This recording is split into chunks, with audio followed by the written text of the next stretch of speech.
చెప్పుతోని కొట్టిండ్రు అంటాడు.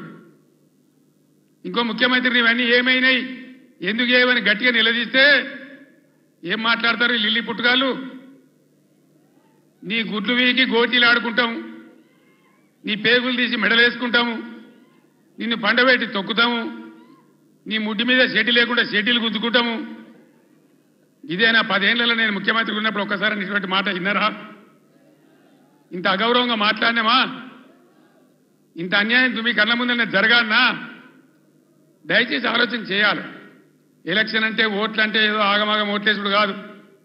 ఇలా సభలో ఉన్నారు, నేనే ఒక 100-150 లారీలు దాటుకుంటా వచ్చిన, అందులో ఫుల్గా మంది ఉన్నారు. చాలా దూరంలో పోలీసు వాళ్ళు ఆపుతా ఉన్నారు, పోలీసు వాళ్ళు బొమ్మలు వీకేస్తా ఉన్నారు. నేను పోలీసు మిత్రులకు మనవి చేస్తా ఉన్నా, మీ డ్యూటీ మీరు చేయండి. 10 ఏళ్ళు మేము కూడా గవర్నమెంట్ ఉన్నాం. అమాయకులను బెదిరియడం, కొట్టడం, బీఆర్ఎస్ ఫ్లెక్సీలు బికేయడం ఇదా మీ పోలీస్ డ్యూటీ? ఇలా మేము కూడా లెక్క పెడతా ఉన్నాం.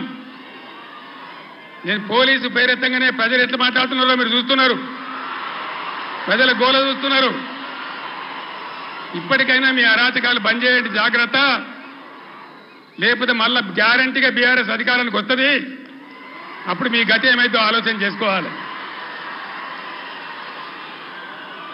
10 ఏళ్ళు మేము ఉన్నామే, 10 ఏళ్ళు నేను ముఖ్యమంత్రిగా ఉన్నానే, ఒక్కరోజన్నా మేము ఈ దౌర్జన్యం చేసినామా? ఎవరైనా వేధించినామా? మరి ఎందుకు మీడియాలో మితిమీరిన పనులు చేస్తా ఉన్నారు పోలీసులు? దయచేసి మానుకోండి పోలీస్ సోదరులారా, మేమన్నీ రికార్డు చేస్తా ఉన్నాం.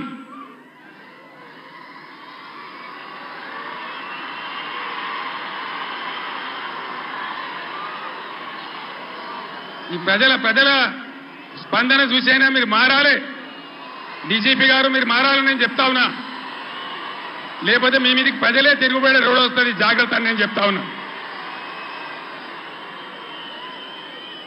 మా కార్యకర్త తెలంగాణ ఉద్యమకారుడు సల్వాజీ మాధవరావు అని కరీంనగర్ జిల్లా ధర్మారంలో, పెద్దపల్లి జిల్లాలో ఆయన సోషల్ మీడియాలో ఒక పోస్ట్ పెట్టిండని చెప్పి ఆయన మీద అక్రమ కేసులు పెట్టి ఇలా జైలు తరలించినారు. ఆయన కరీంనగర్ జైల్లో ఉన్నాడు. ఇది మీకు న్యాయమా? డీజీపీకి ఏమైనా గౌరవం ఉంటే ఆ సల్వాజీ మాధవరావు మీద ఏదైతే జరిగిందో